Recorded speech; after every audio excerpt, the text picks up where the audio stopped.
రాజకీయ లీడర్లు చేసిన తప్పులకు ప్రజలకు చేయని పనులకు పాపం గాడిదలాగమైతున్నాయి. ఇగో గీడ చూడుండ్రి, గాడిద మీద మంత్రి కోమటిరెడ్డి వెంకటరెడ్డి ఫోటో అతికిచ్చి ఊరేగిస్తున్నారు. పాపం దాని పాటికి 4 గరక పూసలు మేసి బరువులేస్తే మోసి దగ్గులేసిన పిల్లలకు చిటికెడు పాలిచ్చి బతుకుతున్నది.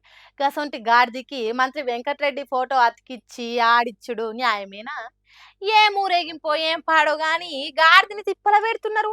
జనగామ జిల్లా సీటకోడూరు గానుగు పహాడ్ అనే ఊర్లే బ్రిడ్జులు 2 ఏండ్ల కింద కూలిపోయినాయట. రాకపోకలకు రందవుతున్నదని మంత్రి గారికి మరీ చెప్పిండ్రట. కానీ ఆర్ఎండ్బి మినిస్టరు అస్సలు పట్టించుకోలేదట. ఇంకేమున్నది, ఆ ఊరోళ్ళ కోపం వచ్చిందట. అందుకిగో గిట్లా ఓ గాడిదని కిరాయికి తీసుకొచ్చి దానికి మంత్రి గారి ఫోటో అతికించి కలెక్టర్ ఆఫీస్ ముంగట ధర్నా చేసేందుకు బయలుదేరిండ్రు. కానీ నడిమిట్ల పోలీసులు వచ్చిండ్రు. సర్కారు నడిపిస్తున్న మంత్రి ఫోటో గాడిదికి అట్లెట్లా అతికిస్తారు అని ఫోటోని చించి పారేసిండు. అటు పోలీసు ఇటు షీటకోడూరు ఊరు మనిషి జరసేపు కోకో అన్నట్టు చేసిండ్రు. నువ్వురుకా నేనురుకా ఎవరికి నేను దొరక అన్నట్టు ఆడినట్టే అయింది. ఆఖరికి ఫోటో చింపేసిండు. వాళ్ళిద్దరు నడిమిట్లా గాడిదే గాయ అయింది. పాపం దానికి ఏం చేయాలనో తెలియలేదు. ఆ పర్జన్ల పక్క కురికింది. కానీ ఆ ఊరోళ్లకు ధర్మం కాదు. వాళ్ళు ఎవరో పని చేయకుంటే గిట్ల గాడిదని రోడ్ల మీద తీసుకొచ్చి తిప్పల పెట్టుడు మంచిది కాదు. పాపం అది ఇలా ఎంత బాధపడ్డదో ఏమో. తిండి తింటదో తినదో పోన్రి. అనుకున్నదొక్కటి అయినది ఒక్కటి, బోల్తా కొట్టిందిలే బుల్బుల్ పిట్ట. ఇగో ఇప్పుడు బంగారం కొన్నోళ్ళది కొనాలనుకునేటోళ్ళది గిదే పరిస్థితి అవుతుంది.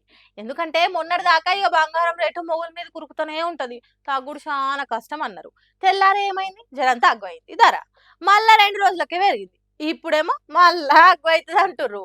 అసలు ఏంది కన్ఫ్యూజన్? పెరుగుతుందా తగ్గుతుందా చక్కా చెప్పురి అని అంటే ఎవ్వరు చూడు మన చేతిలో ఏం లేదు, మొత్తం డాలర్ మహిమనే అనబట్టి.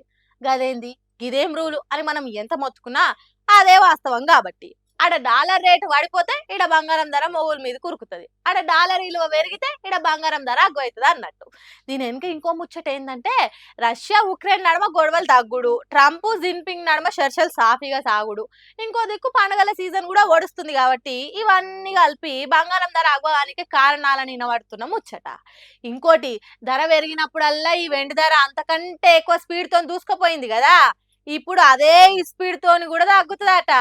ఇదంతా ఎవ్వారము డిసెంబర్లో ఒక కొలిక్కి వస్తుందట.